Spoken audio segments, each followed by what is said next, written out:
Hey everyone, and welcome back to the Firefighters podcast, where we seek to develop, inspire, and motivate the world of the emergency services operator through a series of wide-ranging conversations. Now, before we go any further, just hit that rate, follow, or subscribe button on whatever platform you're listening to. It's a key performance indicator for us and helps us reach even more people. Now, here's what we've got for you today.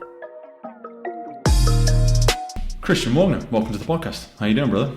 Fine, thank you. Thanks so much for being on the podcast. Thank you for taking time out of your busy day. This the field and stuff that we're going to discuss today, and sort of everything you've been involved with through your career and through your academia and through your studies, is fascinating to me. And I think it's really crucial in helping us get a little bit more clout behind some of our theories, some of our thoughts, some of our concepts about how the world works, first and foremost, but also in the application that we're going to speak about today, how the role you've played in the emergency services. So for anybody that's unfamiliar, can you just give us like an introduction into the field of work that you are involved in? So by training, I'm called a sociologist, which means I have an interest in the social or in society, which means I'm not really interested in what is going on in people's minds, but more how people interact with others. Because often, when we think about us or the world, we tend to say, oh no, it's me, acting or talking and so forth. But then when you kind of think about it, so what do we know, for instance, using the example here of this podcast situation, what do we really know about each other? So, do we really know what's your favorite music? What's your favorite color? So, what is your individual history? We don't really know anything, about what makes that particular individual. But we can, sit here, have this conversation without any problems.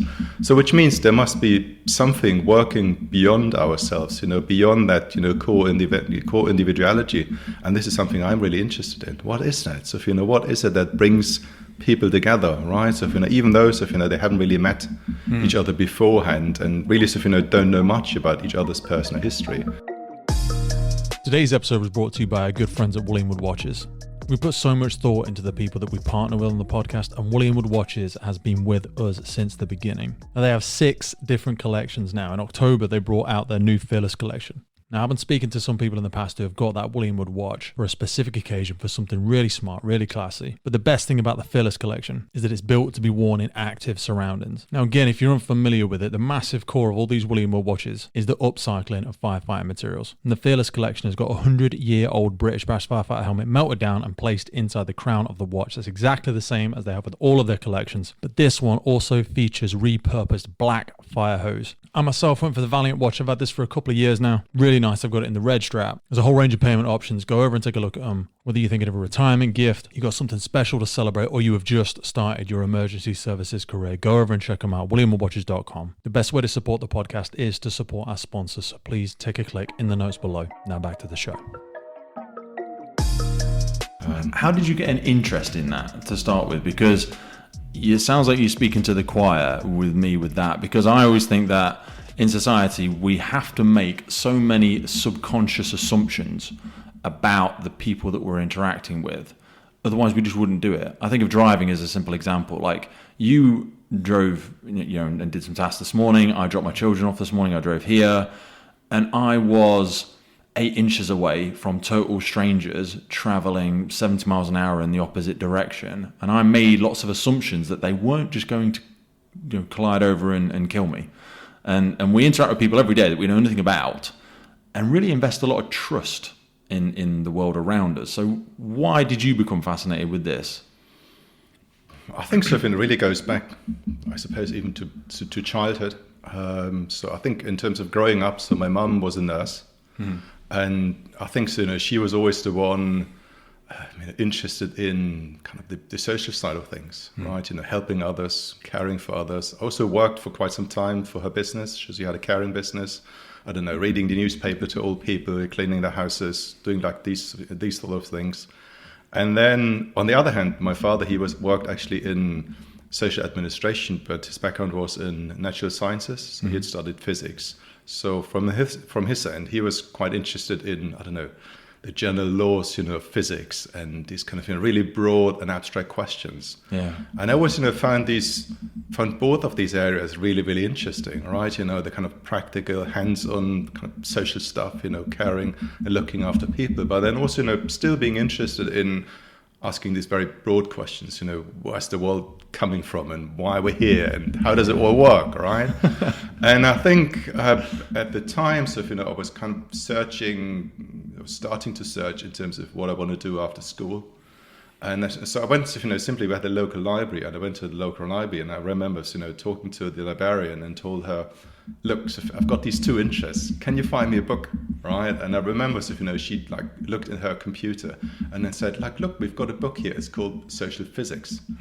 And social physics basically was the, initial word that was used before we used the term sociology. So in the very early, 19th century, right? People started to think about society in terms of, its laws and, the kind of, broader sort of, structures of social behavior. Because, at that time, society was was undergoing a major transition from being like a very hierarchical society that was basically predefined through, religious cosmologies and so forth. Now, becoming very open, and we started to realize actually, we are making that, right? So, we are in charge. But then still people recognize, although it's not some eternal figure that is defining the rules, but we are doing it. It's still not, ending in chaos. So how is that possible? Hey folks, just wanted to jump in with a quick piece around firefighter health and wellbeing. Whether you are trying to join the fire service and pass them tricky fitness tests, if you are currently serving, or if you are coming up to that next chapter of your life, retiring from the emergency services, we get so many different questions around it. So in partnership with Fitness for the Frontline, we have come up with a series of guidance and programs specifically designed to reflect the physical elements of the role of a firefighter. So whether it's carrying an LPP across an overgrown field, lifting a ladder above your head under running it, or wrestling with cutting gear for 30 plus minutes at some kind of complicated RTC, our bodies are required to lift, push, and carry objects in very specific circumstances. That is effectively what Fitness on the Frontline focuses on, as well as the longer term aspects of overall health and wellness for our firefighters.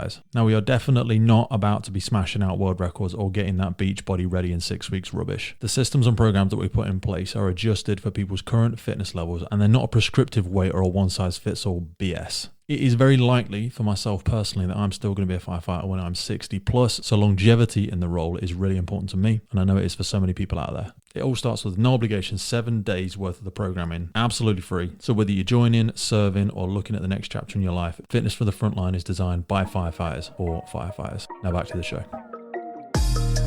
You wrote a paper, Understanding Ethnicity and Residential Fires from the Perspective of Cultural Values. You did this around the East Midlands. Now, part of the premise of this paper was in relation to the different races and ethnicities and the devastating effect on these communities at events like Grenfell Tower.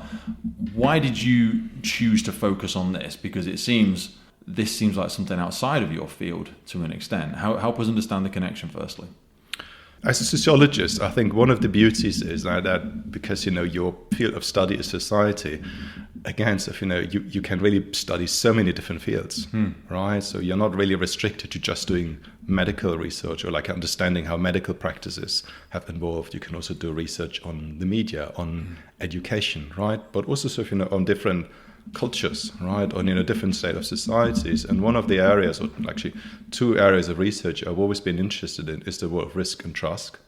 So how it's like, what is the importance of trust in modern society, right? So why are people investing so much time in developing networks of personal trust, getting to know each other, but then likewise, so in these kind of more abstract contexts that we discussed, why do we trust the economy? So why does it work that we spend money and we believe it still works the next day? Yeah, right. And so so this has been one field of research I've always been interested in. But then also the other type of research, which was more related to institutional developments and institutional practices, were questions around diversity and inclusivity, because that was coming more from a management perspective. I've been asking, well, actually, are organizations, more effective, or let's say more, have a better understanding or better grasp of innovation and creativity if they're more diverse, right? If they, are able to incorporate a diverse number of opinions, because, there is a kind of field of thinking that says, creativity is something that requires diversity, requires different kinds of information that challenge our thinking, make us grow and beyond, right? So, and I think what you see here with this project is that they were kind of merged, right? So how do questions around trust and risk, in a sense, relate to these. So there was, really sort of, that kind of conceptual questions I had sort of in the background. How do they go together? But then likewise, I think it was at the time when we purchased a property. Okay. Right. And at the time when we purchased the property, there were loads of questions around fire safety in that property which we purchased. And again, I actually say that's a bit strange, because I don't think most people think about it at all. It probably says a lot about maybe your upbringing, or maybe just your awareness of your home or anything like that. But for most people, it's way down the list. Yeah. Potentially, so it was because before, it's partially related that before purchasing this kind of property, we lived actually for 2 years in Japan. Okay. Right. And so when we moved here, in order to have the property assessed, we had quite a detailed survey being done. And I remember the survey flagging that some of the insulation that we had in the garage, so, wasn't up to the fire standards in terms of, how long it would take in terms of, heat and temperature to last. And I remember, then I said, like, so what can I do about it? And the person said, just phone the fire service and have a chat and see what they say. Right. And I phoned them, and actually I had a really interesting conversation with the person at the time. Yeah. And that, in a sense, then kind of triggered and sort of, made me think, well, that's me and that's my understanding, but how does it work for others? And how does it really work? Right. And I think, from there, then I'd simply approach the Leicestershire Fire and Rescue Service at the time and said, well, so, do you have any kind of data in terms of fires and, people's understandings of that? Any kind of, quantitative data that you've collected from fire incidents? What kind of people have experienced that? And it was quite interesting to see that although the fire service had a lot of data in that sense, they had never really used it to that extent. What do you think society, or how do you think institutional trust is valued in society now? And in the different countries that you've lived in, from your perspective in your profession, how do you think it varies, and what do you think it's like now for institutional trust? I suppose, again, speaking from the perspective as a researcher, I think what is quite interesting is that we have to consider there are two types of trust, I would say, that are quite dominant in modern society. So there is the institutional trust, and there is what we call the personal trust. And although we use the word trust in both cases, they actually really work quite differently. So, for instance, with the institutional trust, it really is, it relies on very abstract principles, something that just has to work for us in order to trust into it. Whereas with a person, right, it is something that develops over a very long time. You really feel you get to know the other person. There's a lot of trust management, if you want to say so, involved. But then also that trust can be easily broken, right? I know someone having an affair, right? And all that trust you had built for 20 years evaporates within that second, and is very, very hard to regain.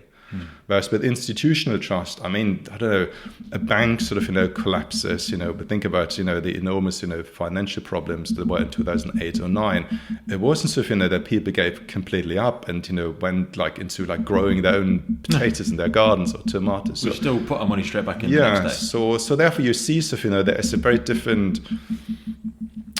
different, in a sense, reliability when it comes more to institutions. And why though? Because an institution is just a collection of individuals.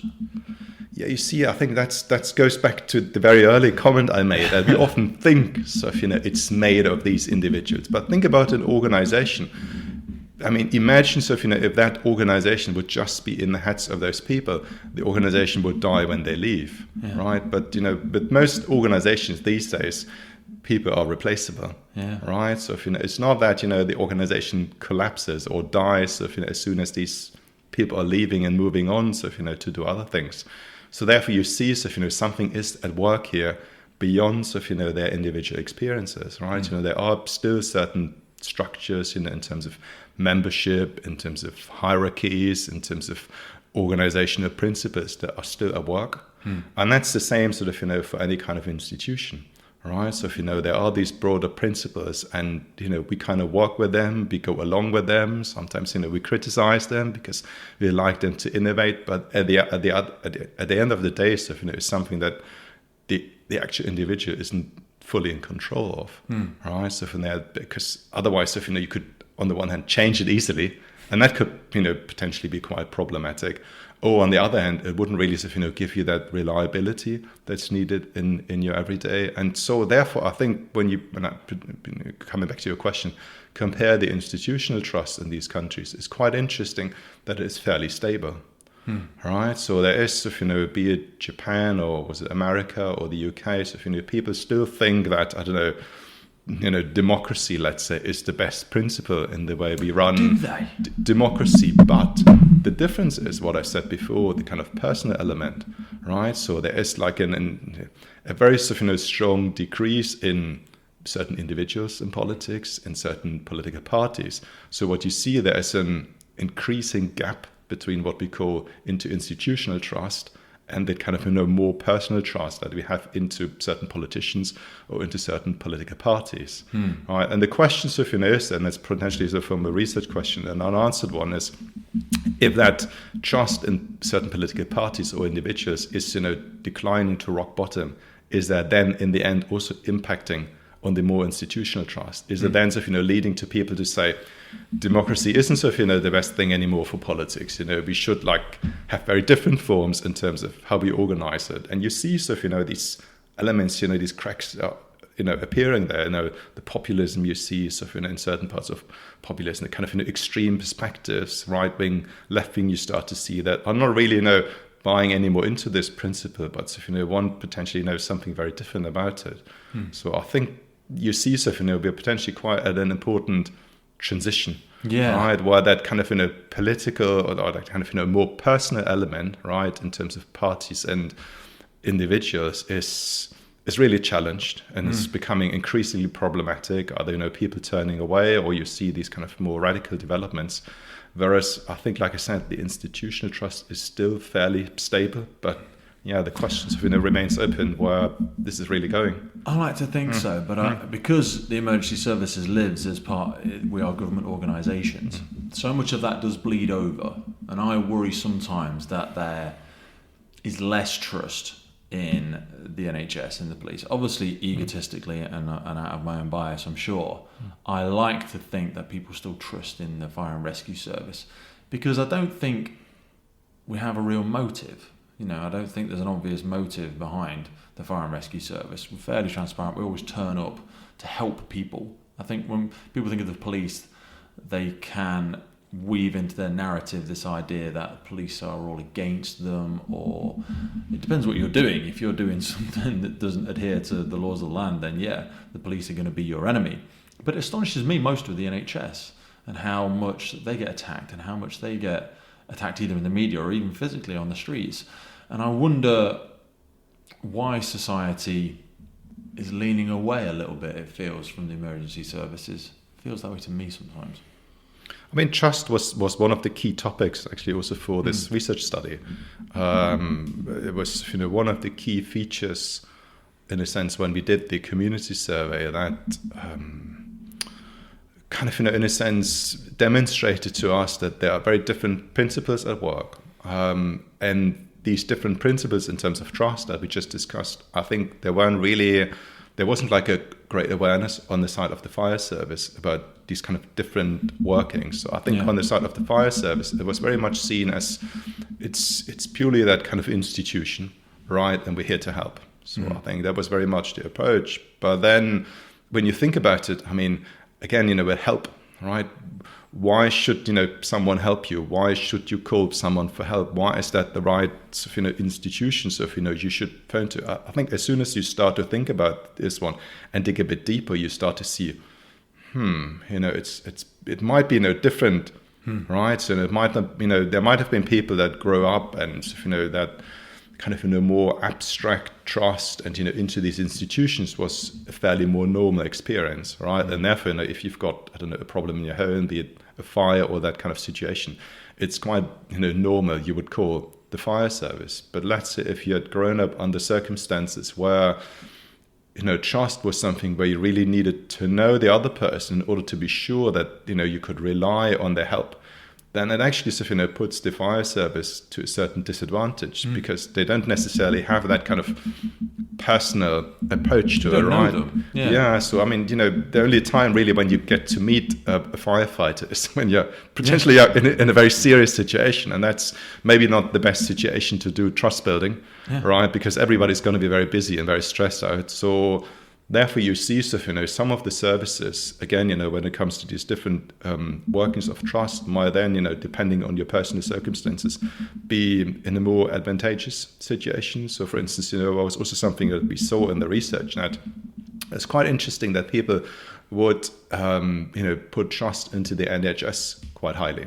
Okay. Much more than the police or fire services. And while we asked that question, we were also quite interested then to ask that question in more detail, and then, for instance, ask the question: so, what is your trust into the NHS versus your GP or the ambulance? And then you could actually see that people the kind of whole formula changed to a certain extent, because the trust in your GP and then the ambulance increased, whereas the trust into the institution somewhat dropped. So within the context of our study, it became more personal. Yeah, so the more personal element then was the thing that, in particular within the cultural context of this study, was that element that people really valued, right? I mean, you think about, you're unwell, right? You immediately have to see another person, right? It's something in terms of the setup of that organization, which is not really planned. It's, the ways of, we run, in a sense, cares of, in the Western world, is that it puts them at an advantage because you see your GP automatically, and there's also that tendency you probably see the same person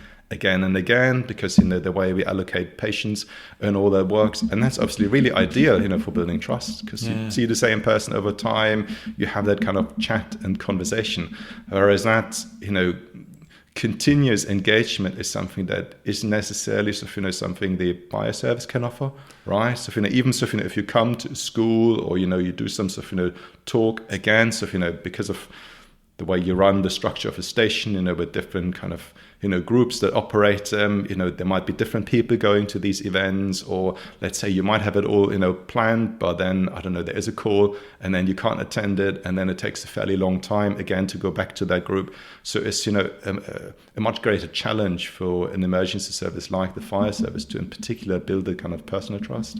I think it's because it's personal trust is quite an intangible thing as well.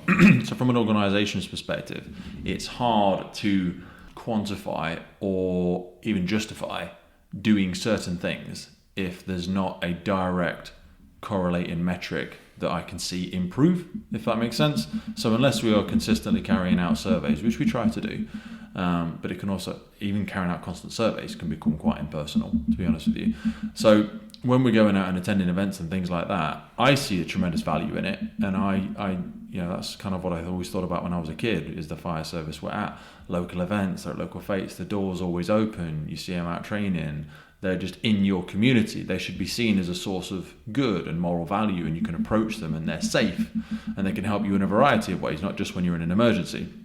But I see less of a lean towards that sometimes when the argument is it doesn't increase any metric. I wanted to ask about, because there's been a number of public information campaigns that have sought to address these issues, and by framing fire hazards in cultural context. For instance, one that we put into our sort of notes was in the UK in 2005-2006, the Deputy Prime Minister's Office ran a fire safety awareness campaign that was promoted during Diwali, so the Hindu celebration, Eid for the Muslims, and the Chinese New Year festivals in 2008. The Fire Kills campaign referred to a survey of English housing which showed that smoke alarm ownership among Asian households was 10% lower than the national average. That leads us into the conversation around cultural differences and the need to adhere to social norms as things such as fire alarms and stuff like that. What was your perspective on reading that? Because it's something you include within your studies.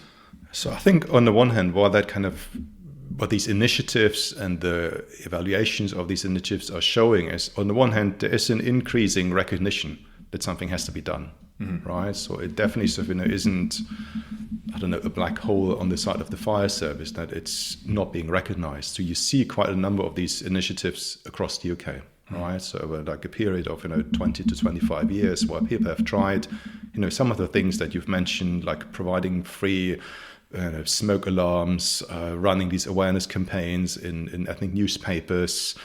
So quite a variety of different initiatives. But I think to a certain extent, the problem with most of these initiatives was, and that was therefore why we want to do it quite differently in this project, was that they didn't really go, so to say, to the core of the problem. So for instance, they recognized, let's say, that there was a difference in terms of smoke alarms, but didn't really ask why.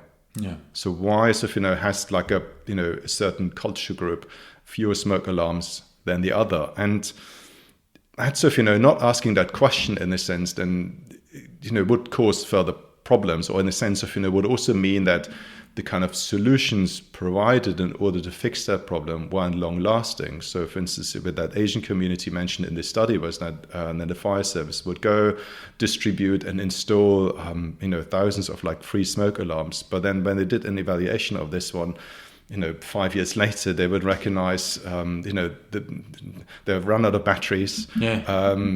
So, the batteries had been taken out. They weren't really functional anymore. And so you could ask, and then obviously, it might lead to a kind of like a negative backlash. But I would have said at the first, and try to understand why is that. So, how do we incorporate smoke alarms in our household? And think about stuff. If you come, let's say, from a certain culture, for instance, where you use a lot of oil in your kitchen, it means you will produce a lot of smoke while you're cooking, and it doesn't mean it's unsafe, right? Mm-hmm. It's just part of your something you've got to factor. Yeah, stuff you've got to factor in, and part of the problem, for instance, with this initiative was when you think about smoke alarms, there are two types. There are the heat alarms and the ones that recognize smoke, and they kind of mostly only installed the ones with smoke, which meant 10 times a day they would go on just simply because people were doing like their normal cooking, right? So in a sense of there wasn't also that sufficient understanding and trying to understand how does that culture operate, right? So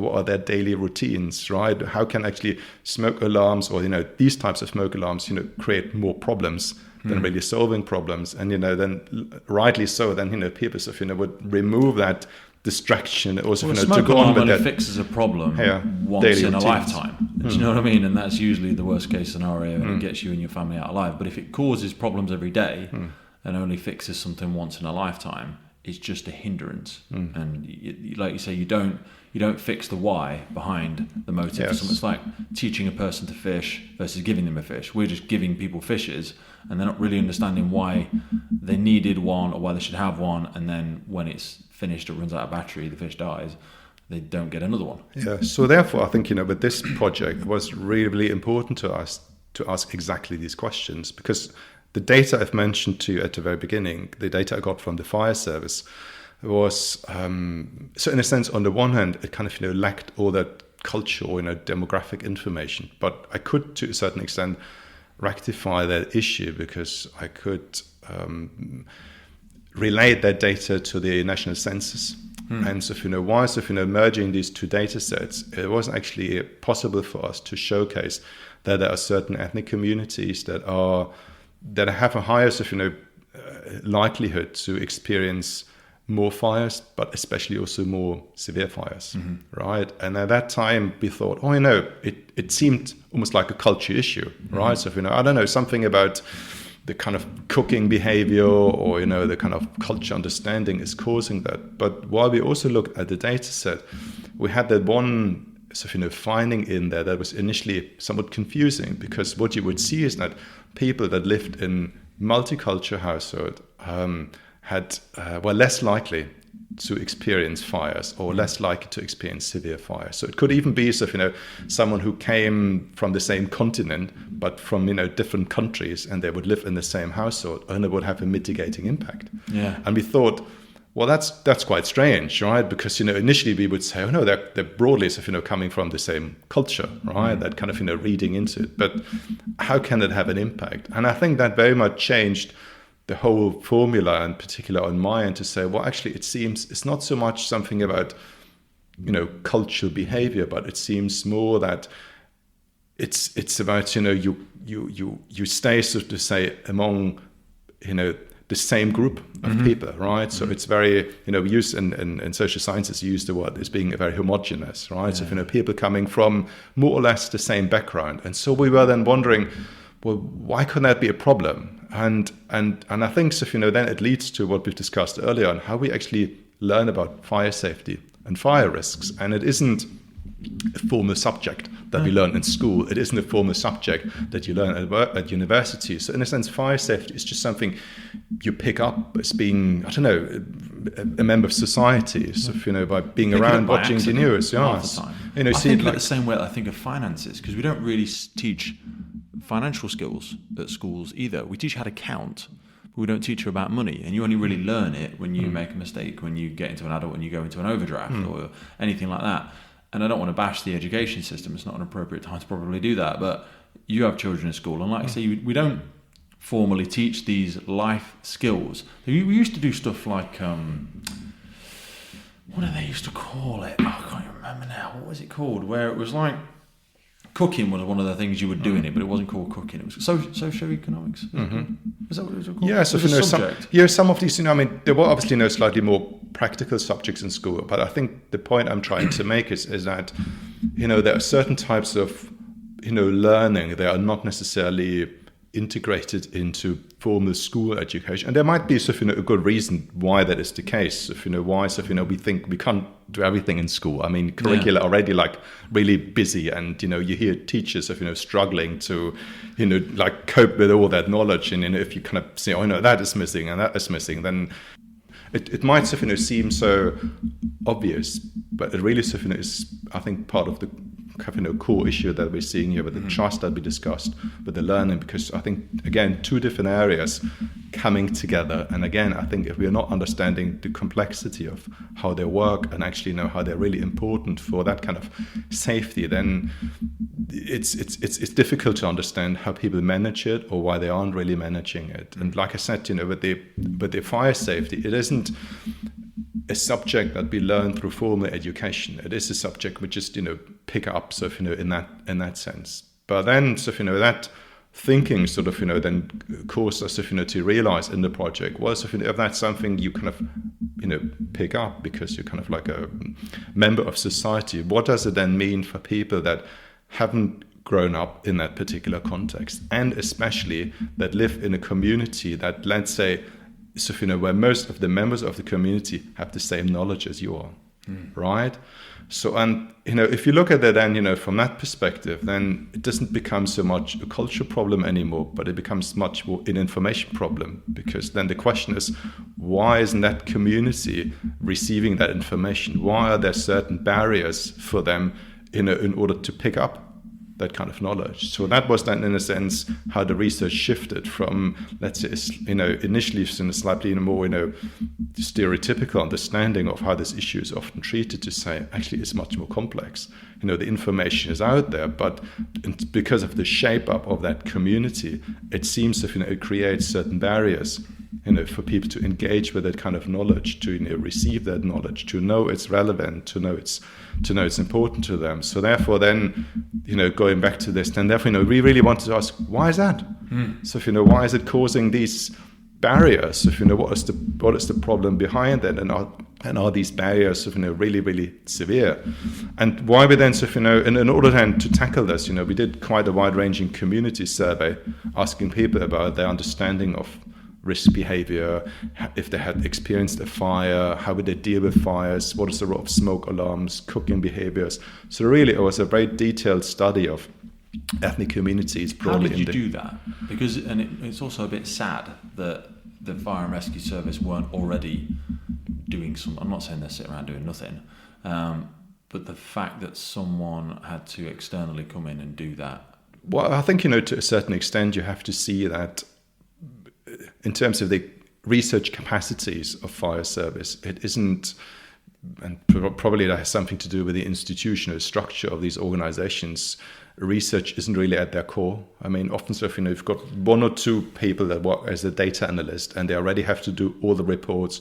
So asking them to do like a major survey or a major study like this, in terms of resources, it will be very difficult for them. But then potentially also in terms of the skills and knowledge, right, will be very difficult for them to do. And, historically, there's like the other issue that for some reason, fire services and universities haven't really collaborated much. So as once I started to look into this subject, you see actually there's a lot of collaboration between universities and the NHS, and there's a lot of collaboration between universities and the police. Yeah. But for some reason, that culture never developed between fire services and the universities. So I think therefore in terms of the whole institutional setup, fire services are at this disadvantage that they haven't really able to develop these research capacities, even though they're sitting on a lot of knowledge, but therefore don't really have that in order to analyze it and shape it and do this kind of research. So therefore sometimes it might require an external person to kind of help with that. It often only happens as a result of some sort of tragedy. I mean, we're seeing lots of marrying of resources in things like toxicology because of all of the toxins and things that firefighters and carcinogens that we're exposed to. That should hopefully act as like a little bit of a flagship to show the benefits of people that operate in academia and the tremendous value they can add and resources and willingness to do it as well. Because like you were saying before we came on, one of your interests in this, with the greatest respect to the other work that you've been involved in, you can see a tangible benefit in how it will improve society, how it will genuinely save lives, if we can act on the information that you produce. And I think there's so much of that can be leveraged more by, as you say, working more and building more bridges between those two silos as they are currently.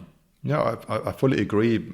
However, I can also understand why this is potentially a bit of a sensitive subject for fire services. I mean, fire services have been under enormous pressure in the country, right? So many firefighters have been let go because of cuts and all of that. So, I mean, imagine there's this kind of external person who might be coming in and criticizing potentially what you've been doing. What you haven't been doing. Right. So therefore, it's, I don't know, Sofina, is that something you should really do? Or is that you might even think, Sofina, we are already doing the best we're doing. We're not really needing that external expertise because, yes, that's ego though. You keep your nose off to spite your face.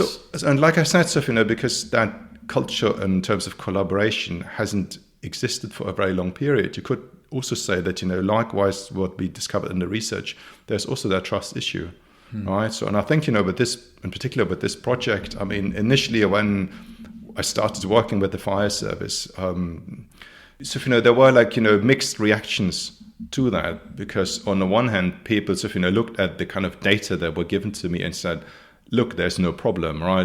We hardly have any call outs to these to areas that are more dominated by ethnic populations, right? And there was also anecdotal evidence from some of the firefighters. I remember saying we hardly go there, so it doesn't seem that there's an issue. So why doing that kind of research? Why investing into these kinds of resources? But then I think why I spent a lot of time within the fire service, doing loads of interviews with firefighters, but then also producing some really sound evidence, you could see, that people's opinion would change and they would start to realize, okay, something about the way we approach this subject, right? So, hasn't been able, or hasn't equipped us in a sense to see these problems. So, for instance, just to give an example, in the survey we asked that question: have you experienced a fire in the last 3 years, right? And about 20% of the people said yes, we had experienced a fire. So just in the last 3 years, not in their entire lifetime. Wow.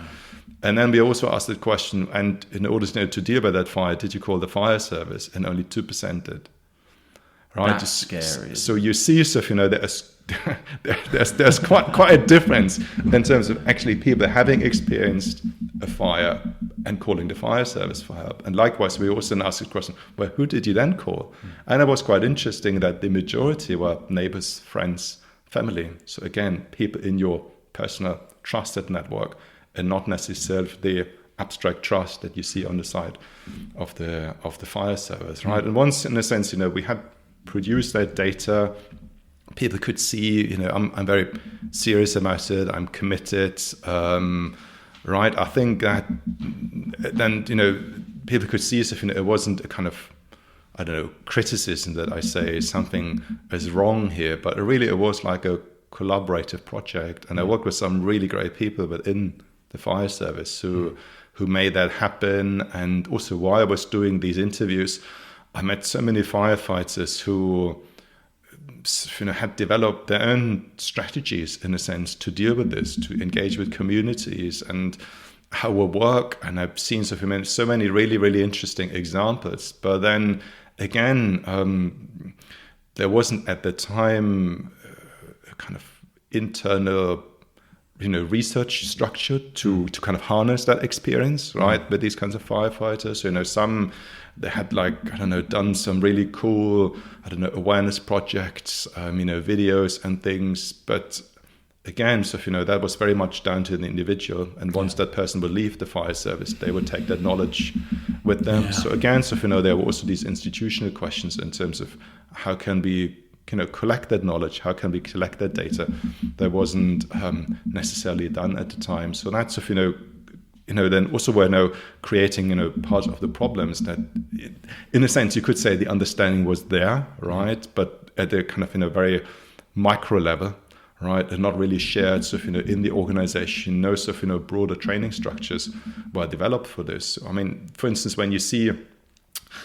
firefighters, when I looked at some of the training figures, it's quite interesting that actually firefighters spend about an equal amount of time in terms of attending emergencies, fires or similar things.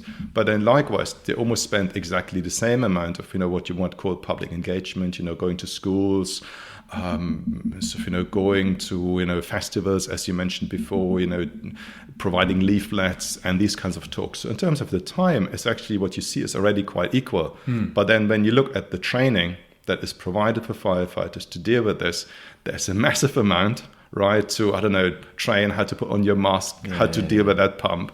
But there's almost zero training in terms of how can we be efficient at engaging with the public? How should we do that? What is a good strategy? What do we need to know about the public? How can we actually develop that kind of research culture to ask, what is it that they want, right? What is their understanding of risks, right? So you see, there's also a bit of a lack of training to support firefighters in there. And that was something that was mentioned in most of the interviews, that people are very willing to engage, but they all said, we haven't been really given the skills, in order to do that.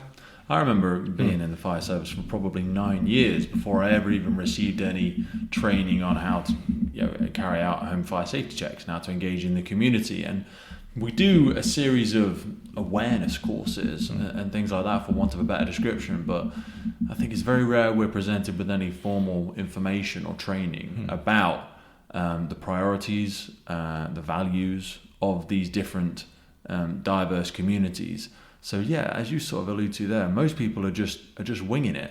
How do you see us breaking down those barriers, or was there any evidences of particularly successful things that you'd seen used in different fire and emergency services? Well, so I think, like I said, there were initiatives on the ground, more like, initial initiatives that worked really well. And I think it goes back, in a sense, to the problem with the trust that I mentioned, because, once we did the research, I mentioned the example that 20% had a fire, but didn't call the fire service. And that obviously increased. What was then really interesting for us, why is that the case? So if you said early on, you have this impression yourself, the fire service is there to help people, so having that kind of very positive self-image on that side, but then people wouldn't pick up on it, right? And like I said, I think part of the social structure in these communities is that the way you organize your social world or you organize your social life is very much driven by these, much more personal networks, right? So the way you find a job is through, some of your networks. The way, you go for shopping and meet others. And even so, to a certain extent, think about relationships in marriage. A lot of this is facilitated through these personal networks. So it's very much, how can you say, the Amazon peer review principles, that really works here, that you have that scrutiny through your community and the people well, that you rely on their opinion and you rely on their expertise. And I suppose that is something we also find in many areas of life. You've got that trusted best friend, and if that person is saying, maybe Pete, you should potentially do that quite differently, you will really listen to that friend. Whereas, if some person on telly, might say that, you might think, how is that person, like relevant to me, or how dare sort of, you're suggesting that.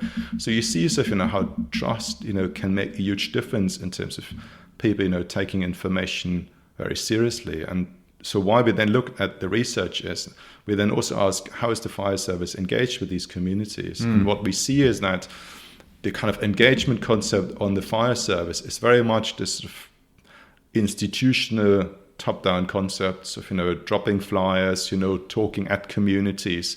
But there's very little in a sense of understanding who they are. Talking right? At working with them. Right. So, and that doesn't necessarily mean, and I think that is part of the training that we then developed, that doesn't necessarily mean in your first encounter, I'm telling you, so, what you shouldn't do in terms of, to keep yourself safe, but it's much more getting to know each other. Right. So, just going to a service, being there, showing your face, being there on a fairly regular basis. And it can just be like an hour of your time. So, Police are a lot better at that. You see them just showing a presence, as they would say it, at community events, at mosques, at religious occasions, and not wanting to do that kind of smash and grab approach that we have been guilty of in the past, where we go and we've got a clipboard, I want your number, I want your email address, I want your information, I'm going to come see you at your house. It's just having that sincere interest. But again, and I don't know how they're doing it. Did you have any contact with police or NHS around how they justify it? And not even that you should have to justify it, but so but the example with the police is, they've been, and it was quite interesting and to a certain extent also shocking when we did the research, that the police actually, when we asked that more personal element, came actually out higher in terms of their trust than the fire service. Yeah. Because when you think about changes in the structure of the force over the past 10 years, and a really important invention, it was something people acknowledged in the survey, was the development of the community police officer. Right, so as like you say, that face, that is constantly there. But then I think, the force has potentially also been at an advantage because it tends to be more diverse. Right, so historically, the way it has developed, fire services still tend to be quite white male when you look at the statistics of very much in a sense not having that diversity, and not having that diversity then also creates a bit of a disadvantage, because what we've seen, I interviewed some police officers in Leicester and the region that did some great projects, and then asked, well, how could you do that? And they already had the people, in a sense, in the force that had these connections with the community because they were recruited from these communities, and then still had these links. So it was a lot easier for them to build that, right? They didn't really need to, build that trust from scratch, right? They didn't really need to invest in that kind of engagement. It was something that was just there, right? And they could, harness, in a sense, that expertise, and therefore, build it and then work with the communities. So again, that really helped them with a lot of the work. Whereas on the fire service, some of these elements yet didn't exist. We spend most of our time inside our stations as well. As I'm hearing you talk there, I'm thinking so much about, I'm trying to envision that police community support officer. They're out on the beat all the time, and you couldn't be able to quantify the million different fingerprints they would have on them because of all the different social interactions that they have, just by the sheer fact that they are in the community more. We tend to go out and do a task and then retreat back to our fire stations, close all the doors, and that's it. Unless you saw us in passing wherever we were, we don't tend to patrol. We're not out there as much. And I suppose that sounds like I'm trying to justify our actions, and maybe I am in a way, but unless we consciously put ourselves in those environments more and more, it's going to be hard to change that. Well, it's quite interesting actually when you look at the history of the fire service in a bit more detail, because it used to be quite different. Fire stations, I wouldn't necessarily know exactly the time frame, but even when you look at, for instance, in Leicester, it's Central Station, I believe, the kind of older building. It used to be a public place, like in the top floor, that big room used to be a dancing hall, right? And they had their own bar, because a lot of the people that lived in the area before they would go into town they would go to the fire station, right, for kind of like a social event. So in that sense, fire stations were much more open, right? They were much more social spaces where it was very normal for the community to go to, right? But over the years, and maybe this is also related to the complexity and the expertise, maybe also to cuts in terms of accommodating external people, that has become less and less a possibility. So therefore they've become more closed spaces, right? And people wouldn't use them for that reason anymore. So therefore I think we see a need within fire service, as you say, to be more out there, right? To kind of show your face, right? And with that kind of showing your face, I mean, it doesn't necessarily mean always to offer advice at the first instance, but it is building that trust of showing we are here, we are reliable, and if people then have a question, they actually will do it. They will pick up on it. So once they get to know you, then they will engage, and then they feel like there is that other person I can trust, and I can ask them questions, because there's also a lot of fear that we've seen with some of the examples that people then would say to us, "Oh no, we didn't call the fire service because we were afraid they might charge us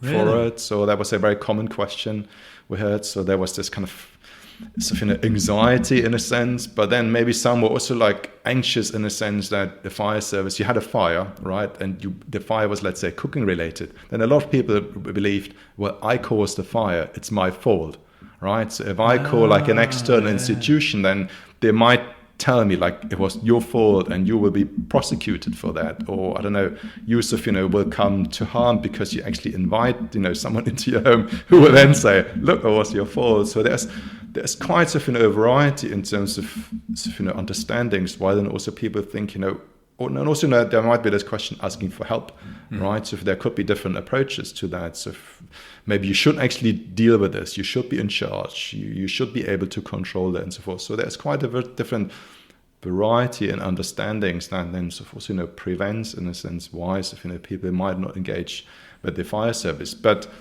I think what all of this shows is that there isn't that trust, right, to ask these questions in the first place. Because I mean, if you're with a good friend, you can ask them slightly anything, like, and even tough questions, right? But if you don't really have that relationship with that other person, I don't know, you're a bit left to your own, I don't know, understandings and what you imagine, so who they are and what they think and so forth. And that's not really ideal, but I think it kind of showcases that bridge I mentioned earlier on, that lacks of that communication between these communities and the fire service isn't really there.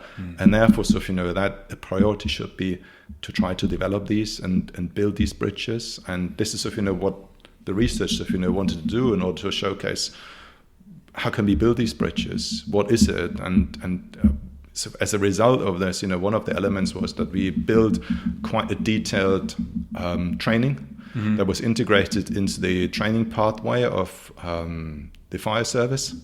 Was that locally or nationally? That was locally. Okay. That was locally.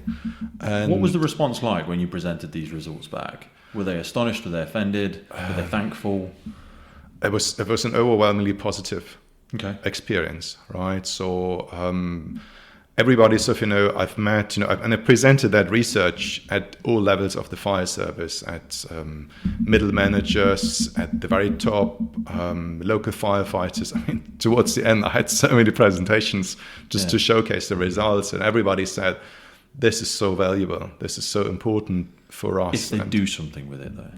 Well, if they do something with it, and I mean, not saying that they haven't, and I mean, I don't know. But part of the research was, and I think this is like it comes back to what I said at the very beginning. I mean, I just didn't want this project to end by saying, "Look, here's the data. These are results. Now deal with it." Because we often see what happens is that reports of is ending up in someone's drawer and then never seeing daylight again. So therefore, it was impertinent from the very beginning that I wanted to develop, let's say, a number of tailored outcomes, tangible outcomes that were really useful for the fire service. One of them was the training tool that we developed. So, like I said, I wasn't only doing the community survey, but I was also running internal surveys within the fire service. When I met with firefighters over breakfast, I asked, can you remember like a training you had that you really enjoyed, that was really useful,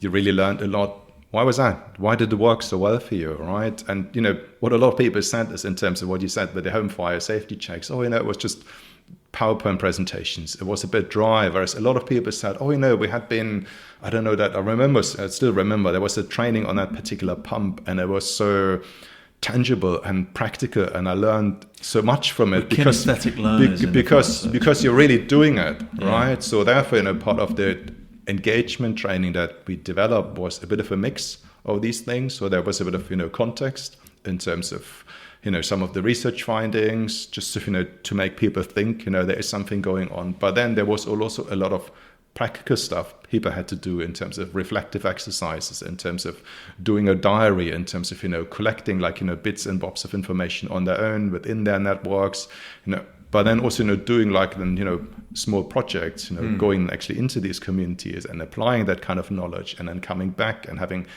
internal training workshops to share best practices. How has it worked for you? How has it not worked for you, and so forth, to really make it as applied and practical as possible. So, and there was also an element, me, of training other firefighters in order to deliver that training to others, because there are more than 600 firefighters within the fire service.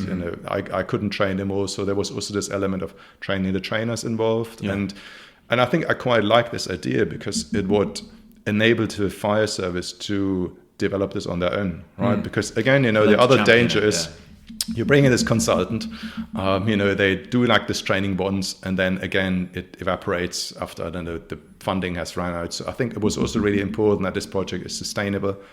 It's integrated into the normal training pathways, is something that will exist also in the next few years, and not just until this project has come to an end. So I think this was really one element we developed.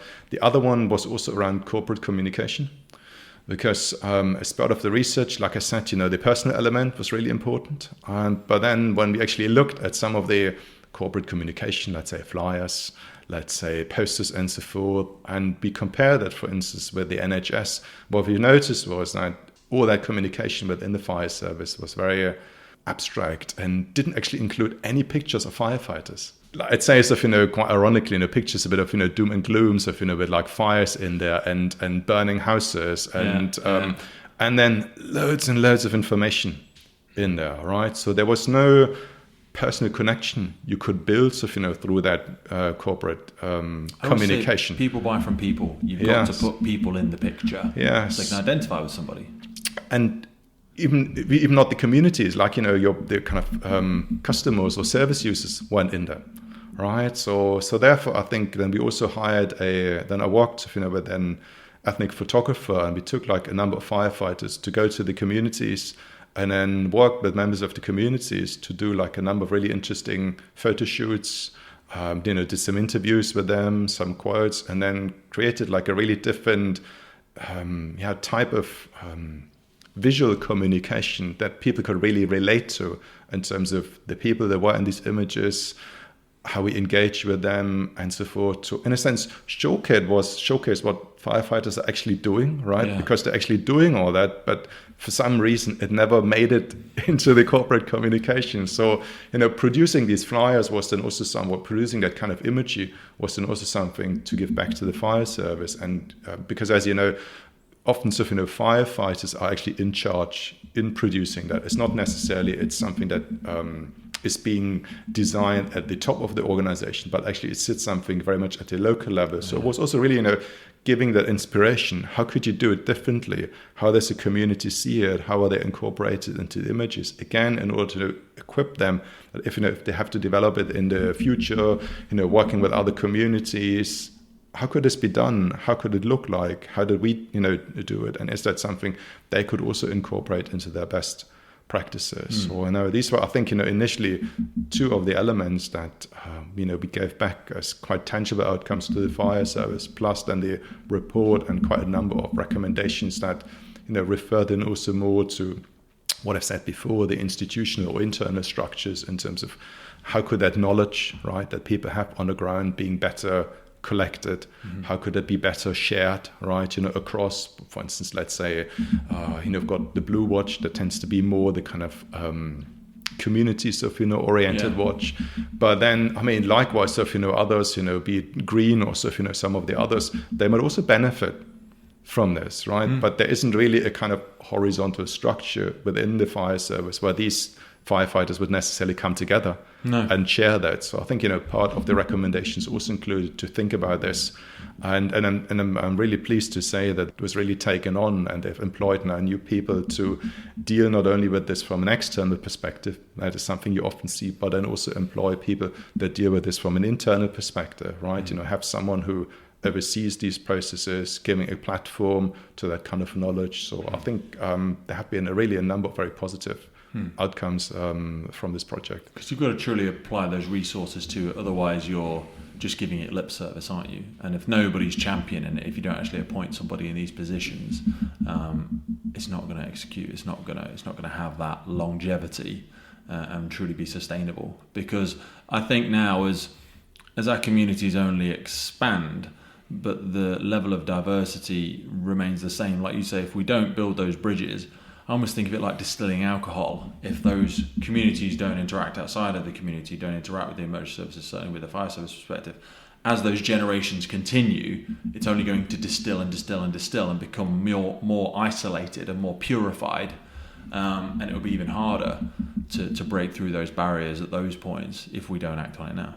Absolutely. I mean, it was something that we even saw in the research, because we didn't just only survey, let's say, the current population. I mean, we could see in terms of how that knowledge was passed on from one generation to the other, that in the survey we covered 3 generations. And it was even with the third generation that there was this kind of lack of trust.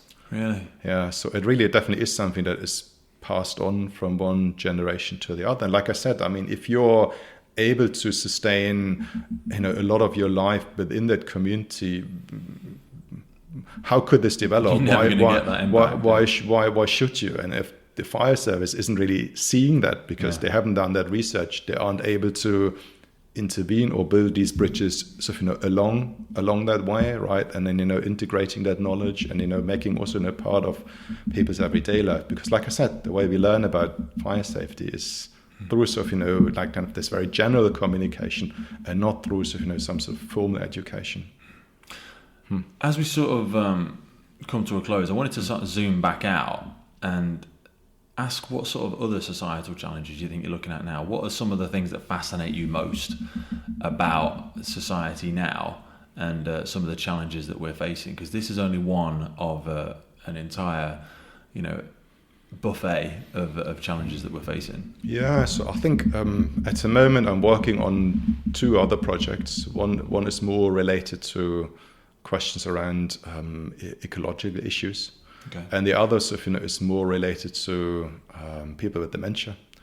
Wow. So the one with the ecological issues, again, it shares some of the features of this research, because although, let's say, using the example of climate change, we often think that climate change is something very global, right? And therefore, because it is so global, it applies the same to everyone.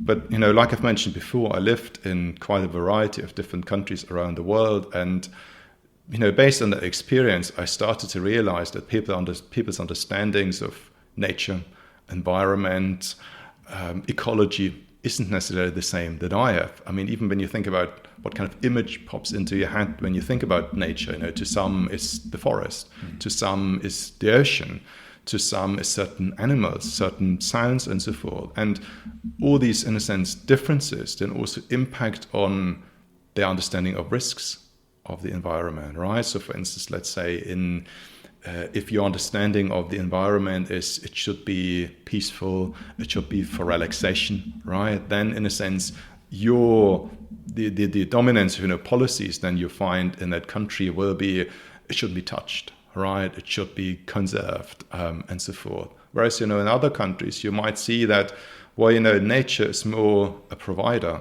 right? Nature is where we go to have fun with our families, with our children, to play, where you find food for lunch, where you get together. So therefore, if you would tell them you shouldn't touch that, it wouldn't work for them, right? Because there is a much more balanced approach to how people incorporate nature into their daily lives. And as part of that research and these different understandings, then I wondered, well, when we go to these big climate conferences like the COP26 that we had in Glasgow, to what extent is that diversity of understandings and the impact on policies be taken into account? So I went actually to the COP26 and was a little bit shocked in a sense that isn't the case. So there isn't really a conversation about our different understandings, and I felt if that is not taken into account, well, potentially we don't really need to be surprised that once we come up with some targets or international legislation, but then it's virtually impossible to implement it in certain regions where that doesn't apply to. Yeah. Right. So therefore, I've been working over the past 6 months on a project, trying to produce like a guideline for those to work in this field. How can we take this diversity of understandings into account? How can we improve international environmental legislation, to make it more efficient, to make it more applicable, so that people in a variety of different regions can actually apply it, and therefore make it more sustainable and successful. So this is one of the elements in terms of the issues I've been really quite interested in. And then the other one I've mentioned is, and it's been something I've been working on for quite a while now, is more related to people with dementia. So again, a bit of a group that, if you want to say so, tends to be slightly excluded. Right, so there's a lot of stereotyping in terms of what that means, in terms of that illness, the way we again imagine this, and again, so when I started to work into this field, it was really surprising to see the complexity of life and communication that people sustained, even though they had dementia. Right, so which is very different in a sense from potentially the public There's lots of different types of dementia as well, yes, the way it affects your life. That we had and so forth. But so, while I was working on that project, there's one topic that for some reason always came up, that people talked about pain, right, and the role of pain. And I started to wonder, why is that? Why is it so frequently mentioned?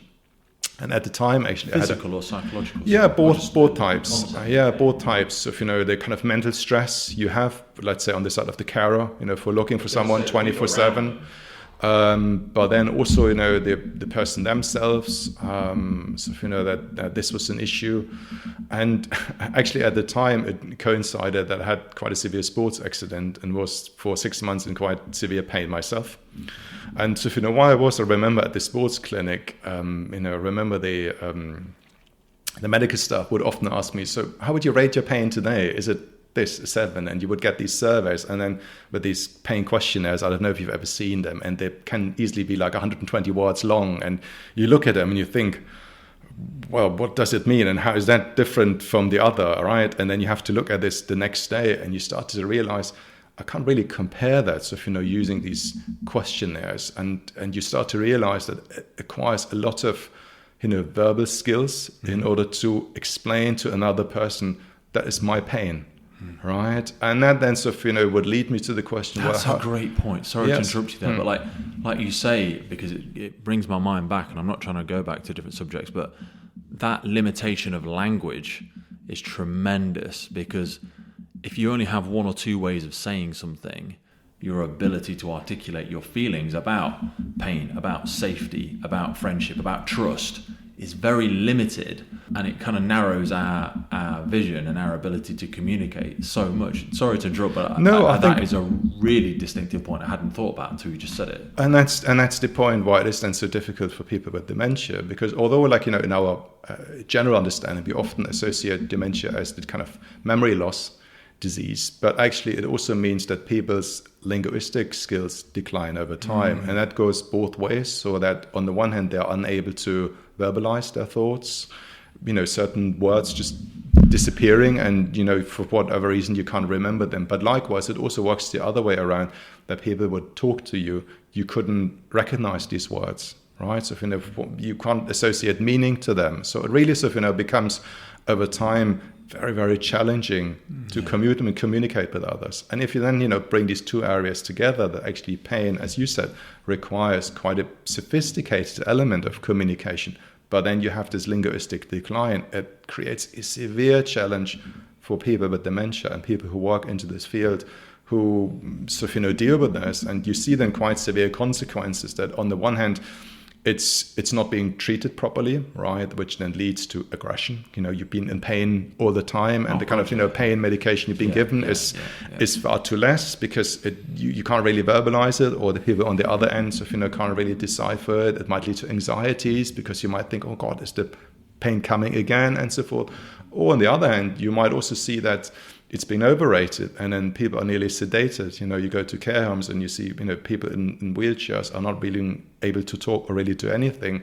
And again, because too much has been given, and again, because you couldn't really properly assess it. So therefore, as part of that project, we wanted to understand how can we develop a better understanding of pain for people with dementia. So, in order to come to, training, treatment procedures that would be more targeted, more efficient, and delivering this kind of care. And I think, that in a sense in itself, would lead to a number of really, really interesting results. That, for instance, when it comes to pain, right, we often think it's a very individual thing, right? I'm having this and it's my pain. But then, like I said, if communication becomes so important in order to verbalize it, it means it also delegates a lot of pressure on the other person, because are they actually able and equipped to decipher it, right? And it's like when your child's crying and you don't know what's wrong. Yes. I can't understand you. What's the matter? And you're trying to solve their problem with all the tools that you think they need.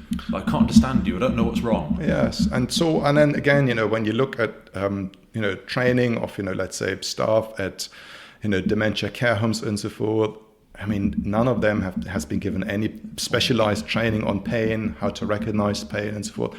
So you see, there is that ability to communicate, and that we've seen with the fire service, right? It becomes, and also with the environmental stuff and the different understandings, equipping ourselves with really good communication tools becomes so important in modern society. And then maybe that goes back to something that we've discussed at the very beginning, that we have this feeling that we can't really rely on pre-given meanings, but the tool actually we have, and maybe this is creating much more reliance on this, is actually communication, because it's that tool through which we can share, through which we can create that common sense and that meaning. So therefore we really need to be at our game and upgrade our skills in that area, in order to stay top of the game at a society that's changing at a very fast pace. So that once these situations arise, we can actually communicate and rely and have the kind of sharing ability, so that these